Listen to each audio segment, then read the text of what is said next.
तो दोस्तों आज हम लोग पॉलिटिकल साइंस का टॉप 55 क्वेश्चंस देखेंगे।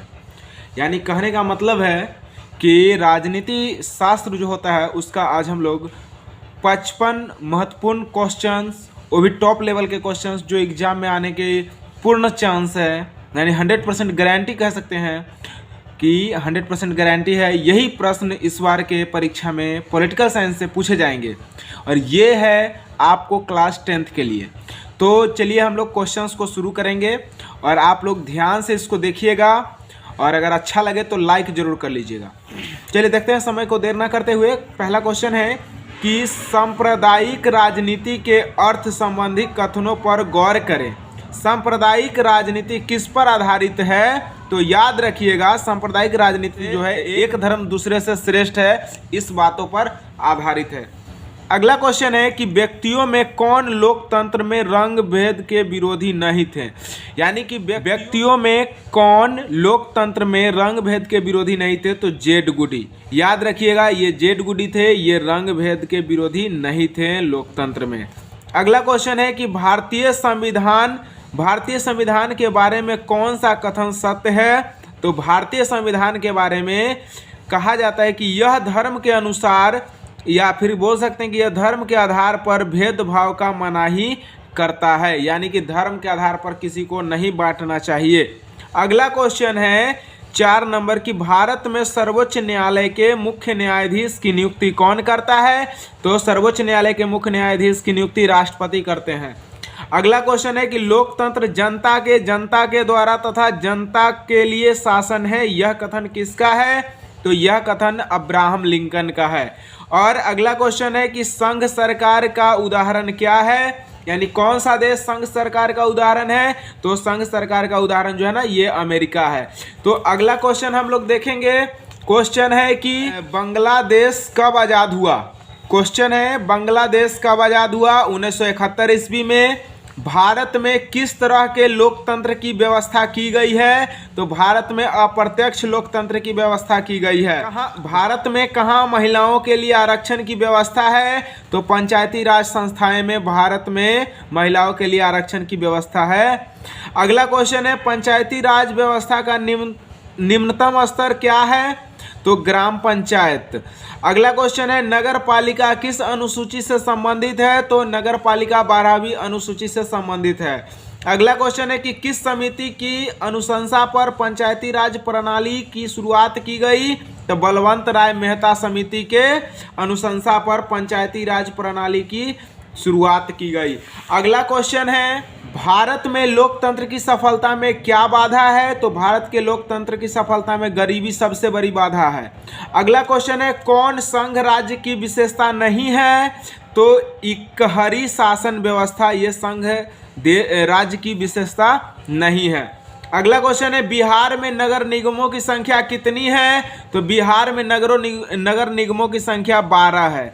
अगला क्वेश्चन है ग्राम कचहरी के प्रधान को क्या कहते हैं? तो ग्राम कचहरी के प्रधान को सरपंच कहते हैं। अगला क्वेश्चन है राष्ट्रीय स्तर पर पंचायती राज की शुरुआत किस राज्य से शुरू हुई थी? तो राजस्थान से शुरू हुई थी।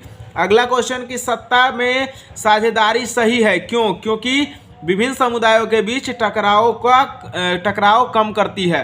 याद रखिएगा ये सब VVI क्वेश्चन है। अगर आप मेरे चैनल पर नए हैं तो मेरे चैनल को कर लीजिए सब्सक्राइब और बेल आइकन प्रेस करके ऑल नोटिफिकेशन को ऑन कर लीजिए ताकि जो भी वीडियो मैं इस तरह का लेकर आऊँगा वो सबसे पहले आप तक पहुँचेगा। तो चलिए अगला क्वेश्चन देखते हैं। क्वेश्चन है कि बिहार में पंचायती राज अधिनियम 2006 के तहत महिलाओं के लिए संपूर्ण सीटों पर कितने प्रतिशत आरक्षण का प्रस्ताव है, यानी कि प्रावधान है? तो 50%। याद रखिएगा 50%। बिहार में पंचायती राज का कार्यकाल कितने वर्षों का होता है? तो बिहार में पंचायती राज का जो कार्यकाल होता है ना वो 5 वर्षों का होता है। अगला क्वेश्चन है लोकतंत्र का प्राण किसे कहा जाता है? तो लोकतंत्र का प्राण जो है ना राजनीतिक दल को कहा जाता है। किसको? राजनीतिक दल को। दल बदल कानून किस पर लागू होता है? तो दल बदल कानून सांसदों और विधायकों पर लागू होता है। समाजवादी पार्टी का गठन कब हुआ था? तो समाजवादी पार्टी का गठन 1992 में हुआ था। अगला क्वेश्चन है कि बेल्जियम के सामाजिक विभाजन का आधार क्या है? तो बेल्जियम के सामाजिक विभाजन का आधार जो है ना भाषा है। अगला जो क्वेश्चन है कि राष्ट्रीय महिला आयोग अधिनियम किस वर्ष अस्तित्व में आया? तो राष्ट्रीय महिला आयोग अधिनियम 1990 में अस्तित्व में आया था। राजनीतिक दलों की नींव सर्वप्रथम किस देश पर पड़ी? तो राजनीतिक दलों की नींव सर्वप्रथम ब्रिटेन पर पड़ी। अगला क्वेश्चन कह रहा है कि बिहार में संपूर्ण क्रांति का नेतृत्व किसने किया? तो बिहार में संपूर्ण क्रांति का नेतृत्व जयप्रकाश नारायण ने किया था। किस देश में बहुदलीय व्यवस्था नहीं है? इंपॉर्टेंट क्वेश्चन है, याद कर लीजिएगा। किस देश में बहुदलीय व्यवस्था नहीं है? तो बहुदलीय व्यवस्था ब्रिटेन में नहीं है। अगला क्वेश्चन है कि गठबंधन की सरकार बनाने की संभावना किस प्रकार के दलीय व्यवस्था में रहता है? तो बहुदलीय व्यवस्था में। गठबंधन की सरकार बनाने की संभावना किस प्रकार के दलीय व्यवस्था में रहता है? तो बहुदलीय व्यवस्था में। अगला क्वेश्चन है जनता दल यूनाइटेड पार्टी की स्थापना कब हुई थी? तो जनता दल यूनाइटेड पार्टी, जिसको हम लोग जेडीयू कहते हैं, इसकी स्थापना 2003 में हुई थी। याद कर लीजिएगा, ये भी आपको बहुत ही इंपॉर्टेंट क्वेश्चन होगा। अगर आपको पता नहीं है तो बहुत इंपॉर्टेंट है आपके लिए, याद जरूर कर लीजिएगा। और यही प्रश्न इस बार के एग्जाम में आने वाले हैं 100%। आप लोग पक्का पढ़ के जाइएगा, एक बार जरूर पढ़ लीजिएगा। क्वेश्चन है कि किस वर्ष देश में जनता पार्टी की सरकार स्थापित हुई? तो 1972 में जनता पार्टी की सरकार स्थापित हुई थी। संपूर्ण क्रांति का नारा किसने दिया? तो संपूर्ण क्रांति का जो नारा है ना, वो जयप्रकाश नारायण ने दिए थे। अगला क्वेश्चन है कि सूचना का अधिकार आंदोलन की शुरुआत कहां से हुई थी? तो सूचना का अधिकार आंदोलन जो है ना, राजस्थान से शुरुआत हुई थी। अगला क्वेश्चन है कि कौन भारतीय यूनियन के प्रमुख नेता थे? तो महेंद्र सिंह टिकैत जो थे ना, भारतीय यूनियन के प्रमुख नेता थे।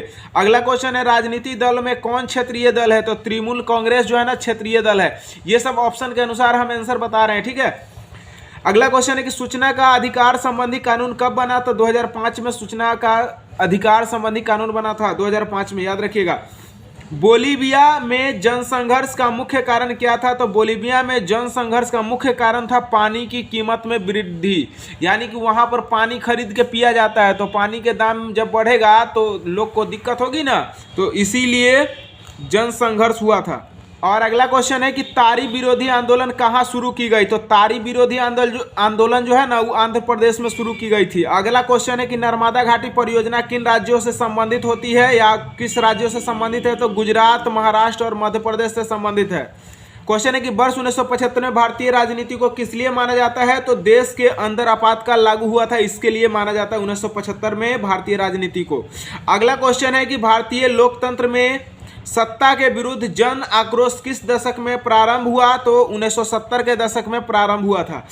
भारत में हुए 1977 के आम चुनाव में किस पार्टी को बहुमत मिला था? तो जनता पार्टी को बहुमत मिला था। किस पार्टी को? जनता पार्टी को, याद कर लीजिएगा, बहुत ही इंपॉर्टेंट क्वेश्चन है।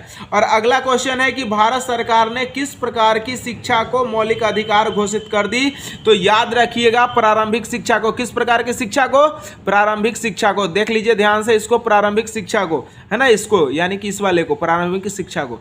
अगला जो क्वेश्चन है उसको फिर से ध्यान से देखेंगे। अगला क्वेश्चन है कि कौन सी व्यवस्था उत्तरदायी एवं वैध है? तो लोकतांत्रिक व्यवस्था जो है ना, उत्तरदायी भी है और वैध भी है। अगला क्वेश्चन, भारतीय संविधान के बारे में कौन सा कथन सत्य है? तो इसमें जो ये लिखा हुआ है कि यह धर्म के आधार पर भेदभाव की मनाही करता है ना। अगला क्वेश्चन है कि भारत की प्रमुख सामाजिक समस्या क्या है?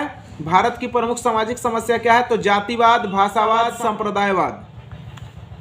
अगला क्वेश्चन है भारत में पंचायती राज संस्थाओं में महिलाओं के लिए कितने सीटें आरक्षित हैं? तो 50% सीट आरक्षित है। लोकसभा में निर्वाचित हेतु कुल सीटों की संख्या कितनी है? तो लोकसभा में निर्वाचित हेतु कुल सीट की जो संख्या है वो 543 है, याद कर लीजिएगा। गठबंधन सरकार किस प्रकार प्रशासन पर कार्य करती है, या बोल सकते हैं कि गठबंधन सरकार में प्रशासन कैसी होती है? तो याद रख लीजिए, गठबंधन के सरकार जब भी रहेंगी ना, तो उसमें जो प्रशासन का कार्यकाल जो होगा ना, वो बहुत ही ढीला चलेगा, यानी कि कार्य जो होगा बहुत ही ढीला तरीका से चलेगा। अगला जो क्वेश्चन है वो हम लोग देखेंगे। क्वेश्चन है कि क्षेत्रवाद की भावना का एक कुपरिणाम क्या है? तो क्षेत्रवाद की भावना का एक कुपरिणाम जो है ना, अलगाववाद है। तो दोस्तों हो गया कुल मिलाकर के ये सारे क्वेश्चंस। और आप लोग इसी तरह से मेरे चैनल पर बने रहें, और भी इससे अच्छा वीडियो देखना चाहते हैं तो कमेंट करके एक बार जरूर बताएं कि आप किस विषय पर वीडियो देखना चाह रहे हैं। और अगर आप इस वीडियो को देखें और ये वीडियो अच्छा लगा तो प्लीज़ लाइक कर लें, और एक जो भी आपके आसपास में फ्रेंड होंगे उन तक शेयर करें ताकि वो भी पढ़ पाएँ। और अभी तक अगर मेरे चैनल पे आप नए हैं और सब्सक्राइब नहीं किए हैं तो प्लीज़ सब्सक्राइब कर लें, बेल आइकन ऑन कर लें, ताकि कोई भी नया जो लेटेस्ट अप टू डेट होगा सबसे पहले आप तक पहुंचेगा। तब तक के लिए पढ़ाई करते रहिए, मस्त रहिए, स्वस्थ रहिए और पढ़ाई में व्यस्त रहिए। Take care, bye bye.